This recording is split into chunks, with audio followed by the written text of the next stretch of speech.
You're listening to Jonesy's Jukebox on KLOS with my guest, Nikki Sixx. How are you? I'm doing all right. Oh, them.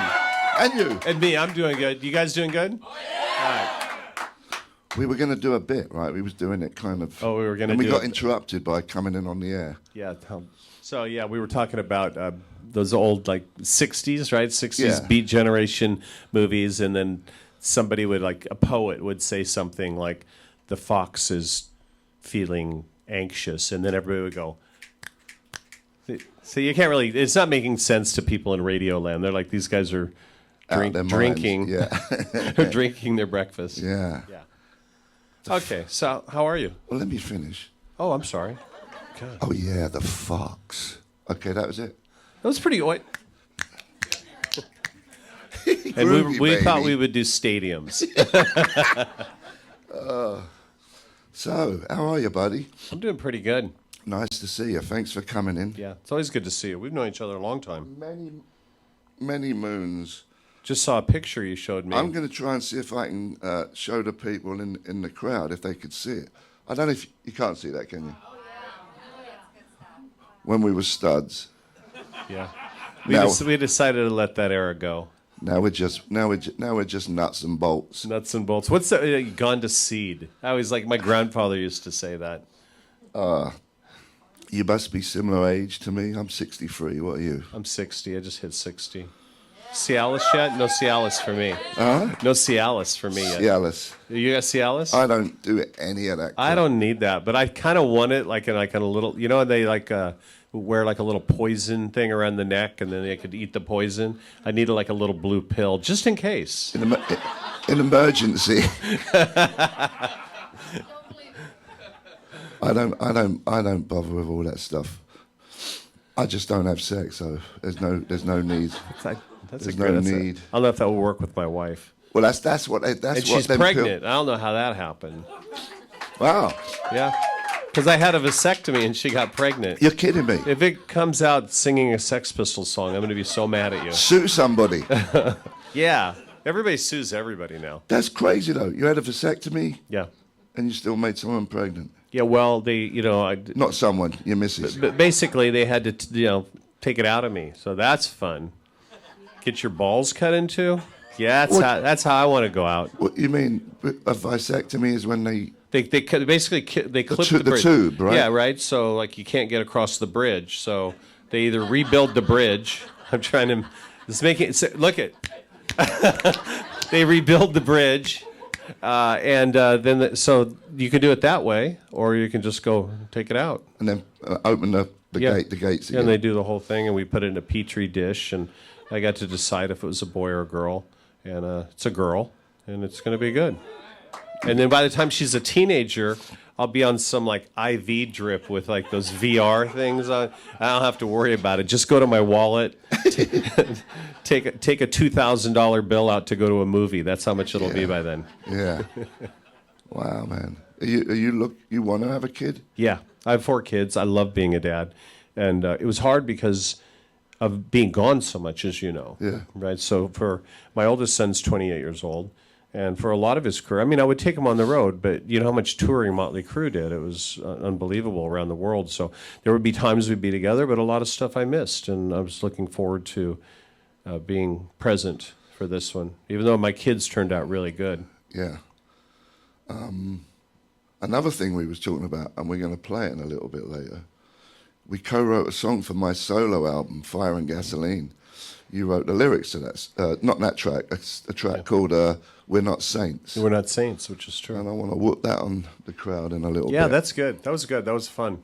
But let's... that's when I lived out there in Hidden Hills. That's right. That's where I came out, where we wrote it. Mm-hmm. It was good fun. We should do that again. Yeah? Ugh. Yeah, I know. Never mind. Look what's happened. Slowly the audience is leaving. So... you got the new movie that's on Netflix. It's just on Netflix. Its premieres on the 22nd of March. Yep. And it's called The Dirt. The Dirt. Meaning the whole story. The whole story, yeah. Taken from our book that came out in 2001. Yeah. And we were originally at Paramount. And Paramount did the Queen movie, and they have the Elton John movie coming, so they're into the concept, but our story's a little rougher around the edges, and they were hoping that we might just kind of take some of the barnacles off it, and we just didn't feel it would be fair to the book or to the story, so then we ended up somewhere else, and then we ended up at Netflix, and Netflix said, make the movie that is the book, and they have they're just courageous. They don't care. They say, go do it.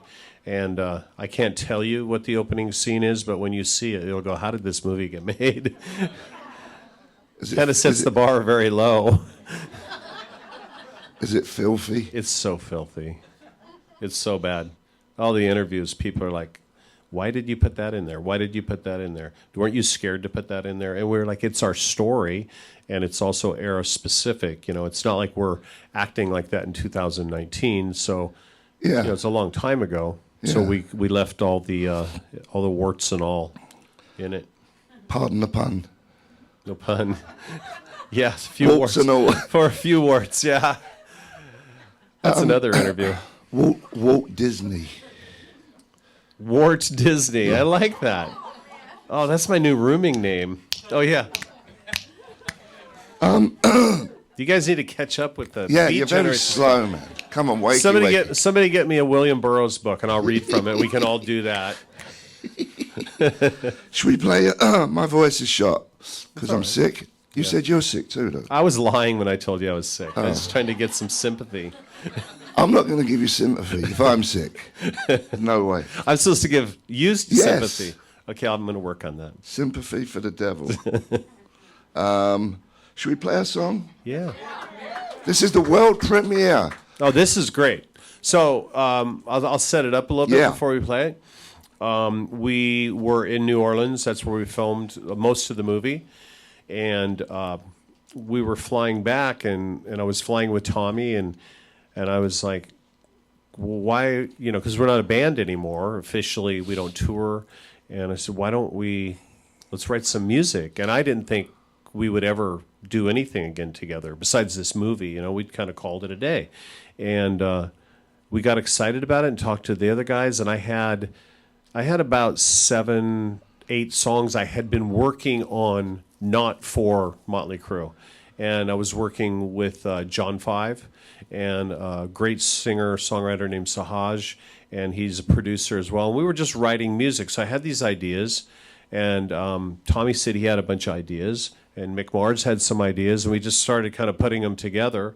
And we ended up with 9 songs, all called The Dirt. And by the time we figured out which ones we loved, we were down to 3 songs. And this song ended up being the one we chose for the first single. There's also 3 other songs that are going to be coming out as well. So this is the title track. This is the title track. Name of the movie, name of the song, name of what we did. Lyrics kind of explain it all. Yeah. Yeah.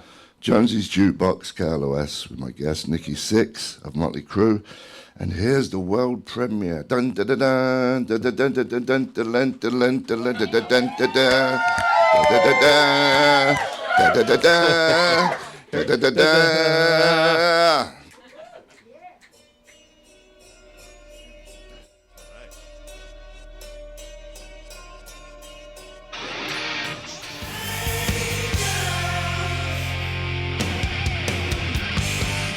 Now, coming to you from the KLOS Subaru Live Stage, it's Jonesy's Jukebox on 95.5 KLOS. Hello. How's it going? Here with Nikki Sixx. How are you, darling? I'm doing pretty Yeah. good. Okay. I used to be able to say I'm doing pretty. That picture of me and you. Yeah. Yeah, but not now. Yeah. Oh, really? Oh, I still have a little something. They still love you, man. I think my wife is blind, though. This morning she was like, you look really good today. I think I get her some eye drops or something. I should have maybe red eye. You do look good for 60. Yeah, it's like, when do you start to go to seed? I feel like about 27. 27 was my worst. What does that mean? I know Well, you said it earlier. Back because- to graze, you mean? Well, like I lived in the country with my grandparents, so when like they don't take care, like say wheat or something, they don't harvest it. It starts to create seed, and then it just kind of falls apart. Right? You're supposed to harvest it, and then so when it goes to seed, you're falling apart. We've gone to seed, Steve. See, we've gone to seed. Seed. And da da da. That's the Addams Family. That is. Hey, this is a very messy interview. It's good, man. It's good. So that was a song that we wrote. Yep. It sounded pretty good. I really sounded good. Had that raw kind of AC/DC. The chord patterns on there are really cool. Yeah. I didn't like my voice when I was singing that album, though. I thought I was trying too hard to be like a rock guy. Oh, really? I thought your voice sounded good there. Yeah, I think it was good, too. So humble. No, I don't. Don't make me cringe when I hear it, but a little bit cringy because it ain't. Because I was trying to fit into that world of Sunset Strip, you know. Yeah. I wanted to be, you know, act out with every Tom, Dick, and Harry. Well, you were acting out when I saw you. Yeah, the nights at the Cat House. I literally ain't no saint or an angel. Yeah. We were bad boys. I know. It was a good time, though. It was so great. You roll up to a club on a motorcycle. You don't even go in the club. You don't need to. They just jump on the back. Yeah. Go around the block, come back. So great. We'd be dead now. We were studs. I don't know. Well, you were. Oh, come on. Okay, let's get on with the interview. Okay. I know you got something tricky. You know, your first album. Too Fast for Love. Who's the With Looks That Kill? That's not on that album. No, that's on the second. Okay, sorry. I should have done my own one. That's all right. The second album. Who's that guy at the top, the English accent, talking underneath it? So that was a guy, Jeff Workman, who was the engineer. I knew it. I was going to say it was probably an engineer or He was something. an engineer, and I had. I'm still obsessed with Diamond Dogs, Bowie's album. Yeah. And the first song on that is Yeah. called Future Legend. Yeah. So I wanted to kind of write this intro into the song Shout at the Devil, and I wrote all that out, and there's a reason behind what I wrote that made sense to the record. And we didn't have computers and samples and stuff to create all the sounds. So we were like in the studio with like garbage cans with microphones hanging on cables, trying to make it sound interesting and eerie. Yeah. And we went home and he just read the narration part as a placeholder, I guess. And I think I was the one that was supposed to read it, or someone in the band. And it just sounded so cool that we just left it. It's good. It has that vibe. Yeah, you know, absolutely. Definitely Future Legend. Orangey kind of a little bit. Diamond Dogsy. Yeah, what a great album. Yeah. What, Diamond Dogs? Yeah. Yeah. It's a perfect record, actually. Was you a massive Bowie fan or just a fan? I loved Bowie until he lost me. And it could have been my age that I was like into more stuff like the Pistols and stuff. But he lost me with Low and all that stuff that he was like when he moved to The Berlin. German stuff. Yeah, the Germans. It was with Iggy, and it kind of lost me there because it lost the energy. But I understand as an artist, he was trying to push through something. Yeah. I went back and listened to those albums a few years ago, and I was like, I was expecting something else. You was expecting more of the same of the last lot. Yeah. You know what I mean? Which is what, like, lit my fuse, that Yeah. stuff. And in Young Americans, that album, even though it's based on, Philadelphia, Right. R&B, it still felt like Bowie. Yeah. Yeah. And of course, Heroes is a classic. Yeah. Did you meet him or get to hang out with him Yeah. ever? Yeah. A little bit. Yeah. I met him about 3 times. Always had a good chat Yeah. with him. I've always heard good stuff. And a lot of people don't know it, but he was a real comedian. He was a real joker. Oh, really? People thought that he was this serious guy you kind of have to look up to. He was a real funny sense of humor. Good guy. So we played the song "The Dirt." The Dirt. That's out tomorrow. You guys like it? Does it sound like the low period of David Bowie, or? I feel it sounds like Motley Crue. Yeah, like kind of raw and dirty, and that's what we wanted. We didn't want to overthink it. We used Bob Rock to produce it. And Bob, what's great about Bob is he knows how to help musicians get out of their own way, whether it's Motley or Metallica. It's like, musicians were a group of guys that get together and try to have the same vision. And it takes a producer to go, this is how you're going to get that done. And that's why we wanted Bob. And we didn't want to be tied to a click track to the point where we were just so quantized that it just sounded a little... it needs some swagger to it. It needs some live feel to it. So we cut the bass and drums live off the floor with me and Tommy, and very few edits. And then Mick laid on top of that, and Vince just did a couple takes. So it was pretty simple, but Bob really pushed us. Yeah. You did it. You did it here. Then he don't have that place in Hawaii anymore, does he? I've never actually recorded there, but we record. Tommy has a studio at his house, a really nice studio. So we cut it there. Yeah. Yeah. Who was the? I don't know if the crowd know. Who was the other guy singing? Oh, that was Machine Gun Kelly. Yeah. And he plays Tommy in the movie. He does a phenomenal job. All the actors do. And we wanted to get him on the song. And he's a rapper. And we talked about it. And when we wrote the song, we left 16 bars in because that's usually about, like, whether it's a pop song, you have the rap guy come in. It's about 16 bars. So we left it. And he called me up and he said, I'm a Crue fan too. I don't want to do my traditional rap type stuff. And I said, just go for it. He said, what do you want me to write the lyrics about? And I go, you played us inside out, each character from doing the movie, so just go for it.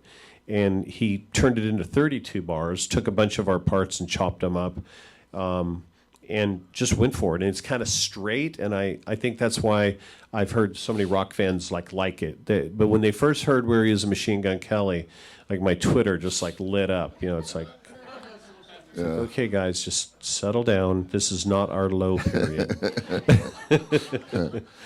When did I feel bad saying that about Bowie because I love Bowie. Yeah. So I take it. It's all right. He's not here anymore. I know. That's what I heard. I know. I'm joking. Oh, come on. You Lighten gotta up. laugh. Christ's sakes. You gotta laugh. I mean, when I'm dead, you guys are gonna laugh. That's it.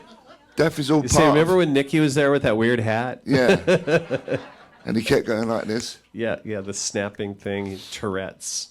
What's I going to say? When did you start filming this? It's funny how all these, I hate this word, biopics are coming out now. You got the Elton John, you obviously got the Queen, and now this one. Is every record label has to sign something that came from Seattle? Is it like that again? I mean, I don't know. It took me by surprise. The Queen movie took me by surprise because I knew they were working on it for 10 years. We actually were working on our movie for 14 years. It took that long to get it done. Different companies and different visions and stuff. And it took Queen a long time too. I didn't see the Elton John movie coming. I didn't hear anything about it until I don't know, maybe a month ago. Yeah. So I don't know. I mean, I guess it would be better than romantic comedies to keep having these rock movies. I'm always down for rock movies. I have been disappointed in the past. They always go to the textbook usual thing. Like that movie Rockstar? Oh, dude. I didn't get it. I was like, that isn't even... I don't know any band that is like that. But it's because you had a guy that went to school to write scripts. Yeah. He's like, I'm going to write a rock movie. And then you got a producer that produces romantic comedies. He's like, I'm going to produce. So they don't know what they're doing. So with Jeff Tremaine, who directed our film, he is mostly known for Jackass. But he is an underdog. It's like people like, that's all you're ever going to do. And most bands, same thing. Oh, that's it. You're one trick pony. So we were all underdogs in this world and coming up behind Queen it's almost $1 billion in success, that movie. And that's why they're all going to get in on it. Everyone's going to come up. That's $1 billion. $1 billion, yeah. Let's do the Justin Bieber movie. Let's do the Dave Clark 5 movie. Yeah, that'll be great. Every Tom, Dick, and Harry. You watch. I think he's right. But, it all depends if it's corny, then it's done. That's the thing. And that is what I'm really proud of, and everybody that's seen the movie is proud of about the Motley movie is it's honest. There's a lot of tragedy that's happened to Motley Crue. conflicted and also from outside sources, and we left it all in there because we believe that our movie is kind of like a family movie because we're a family. We spend more time together than we do with anybody else. And Tommy said to me recently, he goes, we've known each other longer than anybody except for our parents. And most all of our parents have passed away. So that's it. It's us. And this story about how we got together is very exciting and what the purpose was for getting together and what everybody's story was. But really when we crashed and burned and then how we survived ourselves, that's like any family. You have family fights, people fall out, and then they get it back together. And so it's good in that sense. It's very honest. It's pretty brutal on the eyes. I can't wait. Yeah. The movie's The Dirt. You should come to the premiere. Oh, I hate premieres. Oh, come on. We do the red carpet. Oh, that's it. You just scared me off. Red carpet. I got a little, like, kind of a mini skirt sequence thing. Oh, well, now you're talking. Now I you're got talking. my nice big... Why do we have to edit that out of the song? What? The part in the song. Bristol Cities? Yeah, why'd we have to do that? I have no idea. It's not a bad word. Is it a bad word? I don't know. Can we say it on the air? It's a bad word. The executive producer guy's shaking his head. Okay, onward. So what? So the movie, Yeah. The Dirt, premieres on Netflix. It's only on Netflix, March 22nd. And the new song, The Dirt, is out tomorrow. Yeah. And I think we should play some Motley Crue. Home Sweet Home. Is that good? Sit home. That's about L.A. Yeah. That's where we are. And here we are, baby. Here we are. Take it away, son. Broadcasting from the KLOS Subaru live stage, it's Jonesy's Jukebox on 95.5 KLOS.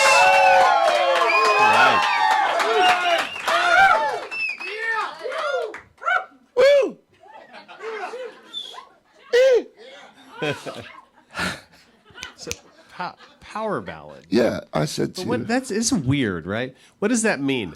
Power ballad. Like, who came up with that? Power Like it's ballad. a lot of guitar, but it's a love song. Kind of a love song. Yeah, I got you. I got makes sense. I mean, every band had one. Yeah. You couldn't have an album without your power ballad Yeah. on the record. It was a It's true. requirement. We, the bands, like so many of the bands we loved, it was the last song. Remember vinyl? And it was great. It was the last song on the vinyl. And, like Aerosmith had Home Tonight off of Rocks, I think. And that was kind of always, for us, we wanted to have a song like that. When the song started, like when I was 17, I kind of played those chords in the beginning. But I never had anything more, and I would always kind of strum it around. And one day I said to Tommy, we were leaving rehearsal, I said, hey, you got anything for these chords? Basically just in D with one finger moving. It's not very sophisticated. And Tommy started playing that piano part immediately. And Mick and Tommy were leaving. I mean, Mick and Vince were leaving. I said, guys, come back in here. And it just came together, like really fast. And then the record company told us not to put it on the record, because it was right after we did the record before, it was Shout at the Devil with songs like Bastard, Yeah, Knock yeah. 'Em Dead. So they're like, what are you guys doing? And it ended up being a great decision on our part to do it anyway. So it actually did happen. You wrote that song like in these movies. Yeah. It Hey, happened. come back. Do you I think kn- we got something. And then you got the song. But you've had that like happen. in the movies. You've had it happen where you're just like, whoa, and it's done. Yeah. And then there's other times where it takes you years Yeah. to finish Yeah. it out. I don't know what it is. Yeah. Very good. Yeah. The bloke who plays you in the movie, Douglas Booth. Douglas Booth. Yeah. Do you like what he did? Do you think you're better looking than him? Is he a good-looking kid? I haven't seen the bleeding trailer. Well, I picked him because he was so good looking. Yeah. So people would think I'm actually good looking. Yeah. It's just a whole move for me. Yeah. I didn't care if he could act. Did you have any pull on casting or? Yeah, they ran all that through us. So, Yeah. everything with the movie was run through the band. The script, we made script adjustments over the years, and everything had to be greenlit from us. And we're obviously very collaborative, and we trusted our team with, with the Yorns as the producers, and we were producers as well, and Jeff and his team. But when it was really them and casting that brought the actors to us, and there was a few different guys for each of us. And I didn't know this, but at one point, Machine Gun Kelly was sort of trying out to be me, and he is Tommy. When you see the film, it's unbelievable. He has the same body, the same everything. And Douglas came in, and he came out to my house, and we met. And what sold me on Douglas is not only is he's a trained actor, so it's not just going to wing it. So he's played a lot of diverse roles, but he was into the dimension of the character. So when you've been around a long time, you change and you grow and all this stuff. So he had to take on a lot of different characteristics, and that's really was the selling point for me. Yeah. Yeah, and his nose is fantastic. Yeah.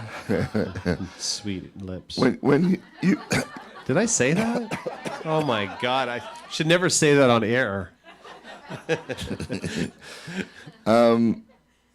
you was clinically dead after an OD. Yeah, Is that in the movie? it is in the movie. Yes. Okay, good. Yeah. Thanks, Steve. No, warts and all, baby. Well, okay, you're right.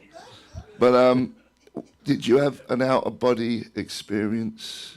I did, and I did not talk about that for forever because I thought it was crazy. But when I found my diaries, before I released the Heroin Diaries book, I had documented that.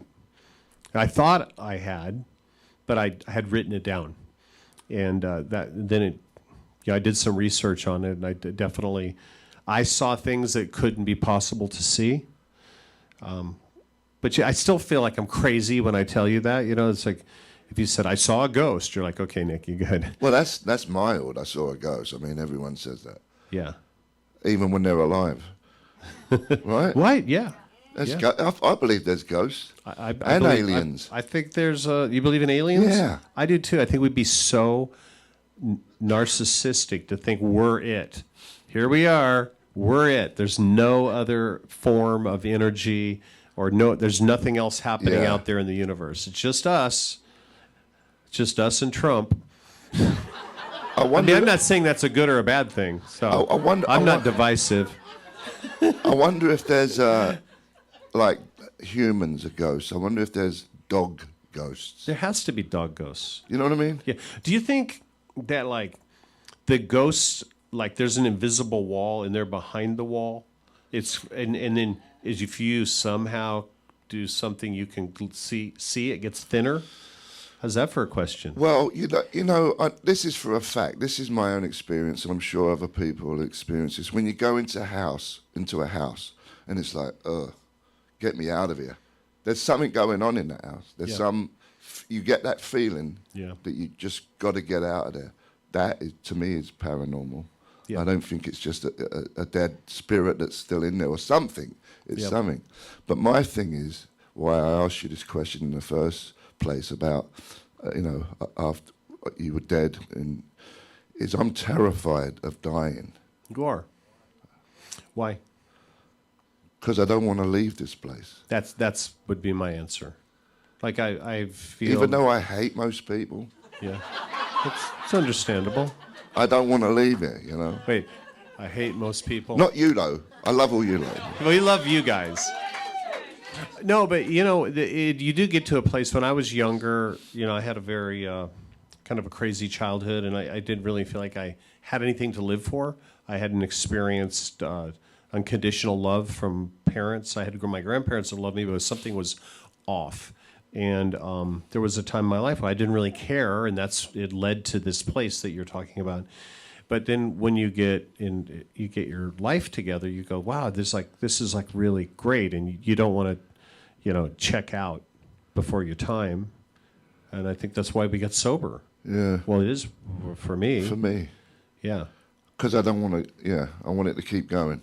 Yeah. But I don't want to be like 80 years old and have like people assisting you to go to the bathroom and all that stuff. To me, like, then I don't want to be here. I don't think. But you see, we can... Maybe, I don't know. I don't know. See, you could look at it in a different way.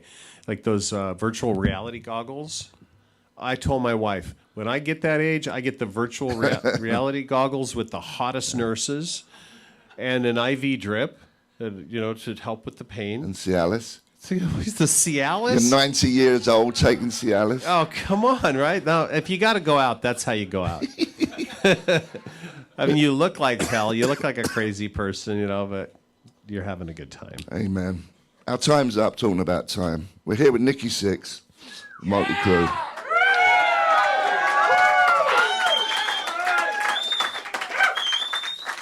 The Motley Crue movie, The Dirt, comes out March 22nd on Netflix. You guys have Netflix? It's really great. You love it? Yeah. I've been a member since it started. It's addicting. I mean, the movies, the TV shows, everything. It just goes on and on and on. Yeah. Well, thanks for coming by, buddy. It's good to see you. That is it. It's like a quickie. Huh? It's a quickie. Yeah. Thank you for having me, Steve. Mr. Shovel's got something? Yeah, we want to thank our sponsors, Monty Burgers, for the incredible vegan lunch. All right. For Monty's. Chihuahua, Cerveza, and Hint Water for the beverages. All right. Subaru for sponsoring the KLOS Subaru live stage. That's right. And of course, Nikki Sixx from Motley Crue. The Dirt comes out on Netflix March 22nd. All right. Okay.